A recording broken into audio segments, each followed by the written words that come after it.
কাবার 4টা ডাইমেনশন আমার মুখস্থ, আল্লাহ আমাকে এখনো নেয়নি, ইনশাল্লাহ যাবো। কিন্তু কাবাগরের হাইট ডাইমেনশন সব আমার মুখস্থ। কাবার এক সাইডের ডাইমেনশন হচ্ছে যেটা সামনে, যেটাকে হিজার স্মাইল বলে, ওই ডাইমেনশন হচ্ছে 9.9 মিটার। তার ডান পাশে যেটা হিজার স্মাইলের, সেটার মাপ হচ্ছে 12.04 মিটার, আর তার বাম পাশেটা হচ্ছে 11.68, আরেকটা হচ্ছে 10.18। যদি কাবাকে বর্গাকৃতি বলেন তাহলে কিন্তু ভুল। কাবা শরীফের সমস্ত মাপগুলো যোগ করার পর কাটায় কাটায় 114 হচ্ছে। শুধু কোরআনে না, এই ম্যাথমেটিক্যাল বিউটিটা আমাদের কাবা শরীফের মধ্যে আছে, মানুষের মধ্যে আছে। অবাক হবেন, কোরআনে নবী করিম সাল্লাল্লাহু আলাইহি ওয়াসাল্লামের সময় যখন কোরআনটা নাজিল হয় তখন কোনো জবর জের ছিল না, এবং তখন ছিল 28টা অ্যালফাবেট। এবং এটা আমি নই, এটা রিসার্চ করে সফটওয়্যার এখন এটা পাওয়া যায়। পুরা কোরআনে 3,25,384টা লেটার আছে, আর শব্দ আছে 87,530টা। এই যে 3,25,384টা, এটার প্রত্যেকটা লেটারের যে রিপ্লেসিং অ্যাবসার্ড ভ্যালু, সেটা যদি বসাই তাহলে যে সংখ্যাটা হয় সেটা হচ্ছে 23506,544।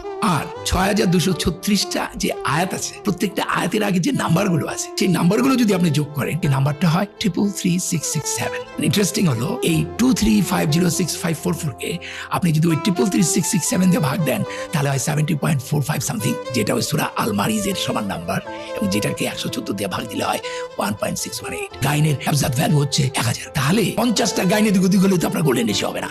মানে পৃথিবীর এমন কোন বই আছে যে বই এমন ভাবে করা হয়েছে অক্ষরগুলো এদিক ওদিক করার কোনো সম্ভাবনা নাই? এটা কোনো মানুষের কাজ না।